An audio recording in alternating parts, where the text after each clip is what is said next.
berjuang membangun masa depan. Tak akan hadapi rintangan, merakit masa depan.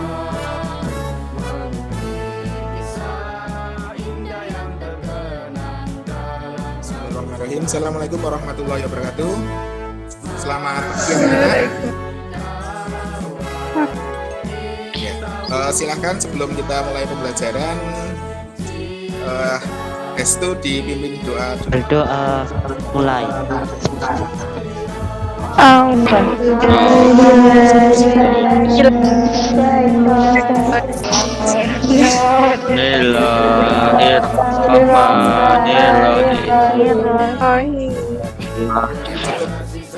Silakan mic-nya di-mute lagi anak-anak. Nah, sebelum kita lanjut, Pak Yanwar akan absen kalian dulu. Yang pertama Aditya Wisnu. Hadir ya Aditya Wisnu ya. Nah, untuk pembelajaran hari ini sebentar Pak Yanwar akan presentasi dulu.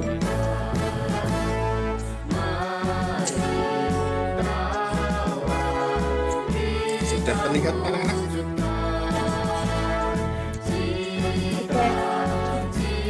Sudah ya? Sudah. Untuk hari ini kita akan belajar struktur dan kebahasaan pidato persuasif. Nah, anak-anak, kemarin kita pelajaran sebelumnya kita mempelajari tentang apa? Masih ingat? Ingat cara persuasi ada berapa anak-anak? 3. Ada 3, apa saja? Emosi, Ya, emosi. Kemudian, etika, nah untuk kompetensi dasar dan indikator pencapaian kompetensi. Nah, yang pertama, Pak Yanwar akan menyampaikan menelaah struktur dan ciri kebahasaan pidato persuasif tentang permasalahan aktual yang didengar dan dibaca. Untuk IPK, indikator pencapaian kompetensinya, menguraikan struktur teks pidato persuasif. Kemudian yang kedua, menelaah ciri kebahasaan teks pidato persuasif. Kemudian untuk tujuan pembelajaran hari ini, yang pertama, nanti kalian diharapkan dapat mengetahui dan menganalisis struktur teks pidato persuasif. Kemudian yang kedua, nanti kalian dapat mengidentifikasi dan menganalisis ciri kebahasaan pidato persuasif. Ada yang sudah belajar anak-anak? Najma sudah. Najma sudah. Apa saja Najma strukturnya? Ada pernyataan posisi, tahapan argumen, dan penguatan pernyataan posisi. Iya, ASI. Nah, ini untuk pernyataan posisi ini merupakan pendapat atau pendirian yang digunakan penulis untuk mengulas suatu persoalan. Ya, anak-anak ya. Biasanya di pernyataan posisi ini kalian menemukan pembukaan dalam berpidato. Kemudian menempatkan yang berpidato itu sebagai apa sih? Nah, ini dinamakan pernyataan posisi. Posisinya sebagai apa? Kemudian yang kedua ada tahapan argumen. Nah, argumen, ada yang tahu argumen itu apa anak-anak? Pendapat. Oh iya, pendapat. Ya, terima kasih Wisnu ya. Argumen itu adalah pendapat yang dibuat harus diterangkan secara logis. Dan kemudian yang ketiga, penguatan pernyataan posisi. Nah, ini berisi nanti simpulan posisi, ini berdasarkan argumen yang telah disajikan, kemudian untuk memperkuat posisi lawan. Ini yang mengobarkan semangat arek-arek mana ini? Surabaya. Iya, arek-arek Surabaya. Pidatonya yang luar biasa. Nah, Pak Yanwar akan tampilkan video pidato Bung Tomo. Merdeka! Saudara-saudara, rakyat jelata di seluruh Indonesia, terutama saudara-saudara penduduk kota Surabaya. Kita semuanya telah mengetahui bahwa hari ini tentara Inggris telah menyebarkan pamflet-pamflet yang memberikan suatu ancaman kepada kita semua. Kita diwajibkan untuk dalam waktu yang mereka Silahkan kalian cek di grup WA. Di situ Pak Yanwar sudah mengirimkan LKPD.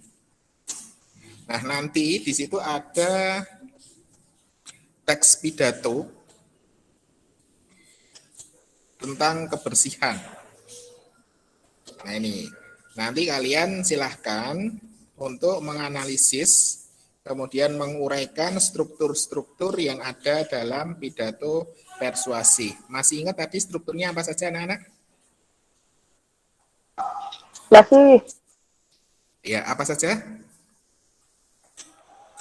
Strukturnya? Pernyataan posisi, Ya, tahapan argumen, dan apalagi? penguatan pernyataan. Ya, penguatan pernyataan posisi. Nah, tentunya nanti ada ciri kebahasaan yang ada dalam teks pidato ini. Nah, silahkan nanti kalian berdiskusi, ciri kebahasaannya apa saja sih? Nah, nanti kalian tuliskan, silahkan berdiskusi dengan kelompok kalian masing-masing. Kalau ada yang mau ditanyakan, boleh langsung ditanyakan di sini. Atau kalau kalian malu, silahkan WA Pak Yanwar aja. Sebentar anak-anak, ini ada pertanyaan dari Nabil. Pak Yanwar, untuk pernyataan penguatan pernyataan posisi dengan penutup sama tidak? Nah, silahkan kalian baca dulu teksnya. Nah, ini ya yang dimaksud Nabil yang ini ya teman-teman sekalian. Nah, sebagai penutup ya mungkin saja nanti kita bahas ya. Ada lagi pertanyaan? Gimana anak-anak, sudah selesai diskusinya? Sudah, Pak. Ya silakan Najma. Pernyataan posisinya yaitu Assalamualaikum warahmatullahi wabarakatuh. Yang terhormat Bapak Kepala Sekolah, yang terhormat Bapak Ibu Wali Kelas, serta teman-teman sekalian yang saya cintai. Marilah kita bersama-sama memanjatkan puji dan syukur kita kehadirat Allah Subhanahu wa Ta'ala, karena berkah dan karunia-Nya kita semua dapat berkumpul dalam keadaan sehat walafiat pada hari yang cerah ini. Teman-teman yang saya banggakan, pertama-tama perlu kita sadari bahwa lingkungan adalah tempat menggantungkan hidup bagi kita semua, umat manusia. Kita harus menjaga lingkungan kita sebaik-baiknya agar bumi menghasilkan keuntungan bagi kita, bukan kerugian, bahkan bencana bagi kita. Salah satu cara agar lingkungan tidak memberikan bencana bagi kita adalah menjaga kebersihan lingkungan. Itu, Pak. Tahapan argumen. Dalam menjaga kebersihan lingkungan, maka kita harus mengetahui terlebih dahulu apa arti kebersihan lingkungan. Arti kebersihan lingkungan yang sesungguhnya adalah sesuatu keadaan di mana lingkungan tersebut adalah layak untuk ditinggali manusia, di mana keadaan kesehatan manusia secara fisik dapat terjaga. Maka kita harus menjaga kebersihan lingkungan agar tercipta kehidupan yang layak dan sejahtera. Teman-teman yang berbahagia, menjaga kebersihan lingkungan adalah cara terbaik dalam mencegah berbagai penyakit yang mengintai pada musim hujan seperti sekarang. Menjaga kebersihan lingkungan dapat dimulai dari membersihkan sekolah kita tercinta. Kita bersih, maka orang lain pun tak akan segan untuk mencontoh kebiasaan baik kita dalam membersihkan sekolah ini. Dan kita sebagai penghuni sekolah ini juga terkena dampak positifnya, yaitu kegiatan belajar mengajar menjadi nyaman karena lingkungan sekolah kita bersih. Penguatan pernyataan posisi. Teman-teman sekalian, sebagai penutup saya mengutip kata pepatah yang mengatakan bahwa kebersihan adalah sebagian dari iman. Maka apabila seseorang tidak peduli terhadap kebersihan, maka ia sesungguhnya bukan merupakan orang yang beriman. Marilah kedepannya kita sebagai umat manusia dapat lebih giat lagi dalam menjaga kebersihan lingkungan. Sekian pidato dari Silahkan dipresentasikan, dibacakan. Penggunaan kalimat aktif merupakan sebuah kalimat yang memiliki subjek aktif dalam melakukan kegiatan atau aktivitas tertentu. Contoh, kita harus menjaga kebersihan lingkungan agar tercipta kehidupan yang layak dan sejahtera. Penggunaan kata sapaan. Pada bagian pendahuluan pidato digunakan kata sapaan sebagai ucapan penghormatan dalam sebuah pidato biasanya dimulai dengan menyebutkan orang yang dianggap lebih tinggi jabatannya terlebih dahulu dan kemudian seterusnya sampai dengan jabatan yang paling bawah. Contoh, yang terhormat Bapak Kepala Sekolah, yang terhormat Bapak atau Ibu wali kelas, serta teman-teman sekolah yang saya cintai. Penggunaan kalimat persuasif. Kalimat persuasif adalah kalimat yang isinya mengajak seseorang untuk melakukan sesuatu. Contoh, marilah ke depannya kita sebagai umat manusia dapat lebih giat lagi dalam menjaga kebersihan lingkungan. Isya. Kosakata emotif merupakan sebuah kosakata yang berhubungan dengan perasaan yang bisa membuat para pendengar tersentuh. Contohnya, sebagai penutup saya mengutip kata pepatah yang mengatakan bahwa kebersihan adalah sebagian dari iman. Maka apabila seseorang tidak peduli terhadap kebersihan, maka ia sesungguhnya bukan merupakan orang yang beriman. Masih. Ya, apa saja? Kosakata bidang ilmu atau istilah. Ya, yang ditemukan apa? Coba dibaca. Dalam rangka membersihkan lingkungan sekolah dari sarang nyamuk Aedes aegypti yang menimbulkan penyakit demam berdarah. Penggunaan kalimat persuasif. Paham ya anak-anak ya? Paham. Nah, kita simpulkan untuk pembelajaran hari ini. Kita dapat tadi belajar tentang struktur teks struktur teks pidato persuasif ya anak-anak ya. Struktur teks pidato persuasif ada berapa tadi? 3. Apa saja? Pernyataan posisi.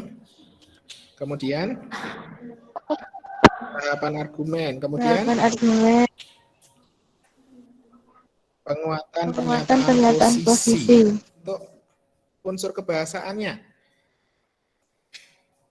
Tadi kalian menemukan apa saja? Penggunaan kalimat aktif. Kemudian yang kedua, Penggunaan kata sapaan.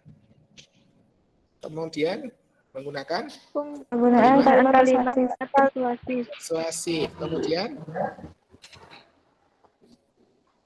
kosakata emotif. Kosakata emotif. Hampir habis. Ini untuk penugasan.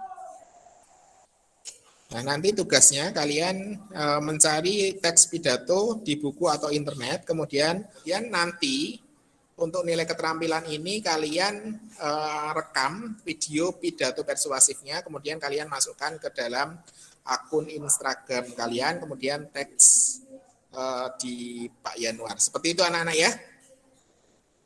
Ada pertanyaan? Ya, Pak. Ya, kalau tidak ada pertanyaan, saya ucapkan terima kasih. Ada kata bijak ini. Jika kamu tidak sanggup menahan lelahnya belajar, maka kamu harus sanggup menahan perihnya kebodohan. Ada yang tahu ini kalimatnya siapa? Ada yang tahu? Nah, ini adalah kata-kata dari Imam Syafi'i. Seperti itu. Paham ya anak-anak ya?